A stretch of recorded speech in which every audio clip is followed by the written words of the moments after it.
अस्सलाम वालेकुम साथियों, उम्मीद करती हूँ आप सब खैरियत से होंगे। आज हम बना रहे हैं शीर ख़ोरमा। शीर ख़ोरमा बनाने के लिए हमें जो चीज़ें चाहिए, ये मैंने सेवियाँ ली हैं, ये कुछ ड्राई फ्रूट्स हैं, इनको छोटे टुकड़ों में काट लूँगी।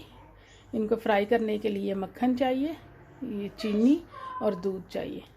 अब हम इनको बनाना शुरू करते हैं। 1 टेबलस्पून मैंने मक्खन लिया, मक्खन हमारा मेल्ट हो गया। इसमें मैं अब शामिल करूँगी ये ड्राई फ्रूट।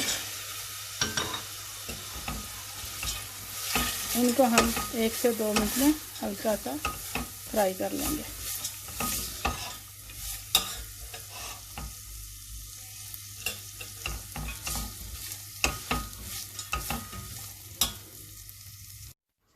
ड्राई फ्रूट को हमने 2-3 मिनट फ्राई करना था। अब ये फ्राई हो गया। अब इसको हम निकाल लेंगे और अपनी सेवियाँ जो है ना वो फ्राई करेंगे। अब देचकी में मैंने 1 टेबलस्पून मक्खन डाला। मक्खन हमारा मेल्ट हो गया। अब मैं इसमें अपनी सेवियाँ शामिल करूँ। सेवियाँ मैंने बहुत छोटी छोटी कर ली थी और इनको भी 1-2 मिनट हम हल्का सा फ्राई। सेवियों को फ्राई करते हुए मेरे 1-2 मिनट हो गए। ये तकरीबन फ्राई हो गई हैं। अब मैं इनमें शामिल करूँगी 2-3 सब्ज़ इलायची हैं।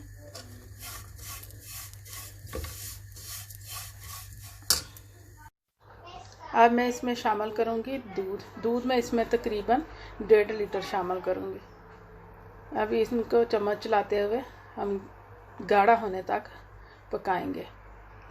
चम्मच हमने चलाते रहना है।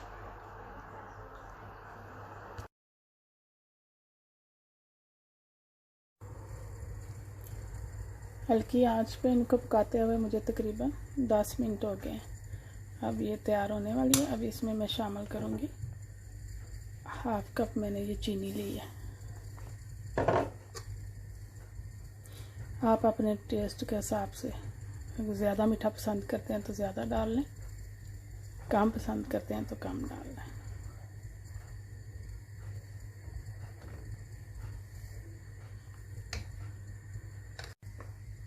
अब मैं इसमें शामिल करूँगी जो मैंने ड्राई फ्रूट फ्राई करके रखे थे वो।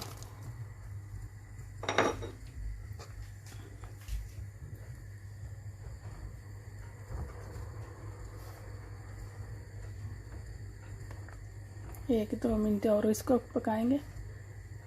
फिर हमारा शीर ख़ोरमा बिल्कुल तैयार है।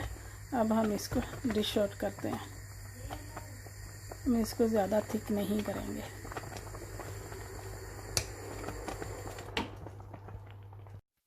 ये देखिए साथियों, हमारा शीर ख़ोरमा बिल्कुल तैयार है। अब हमने इसको डिश आउट कर लिया।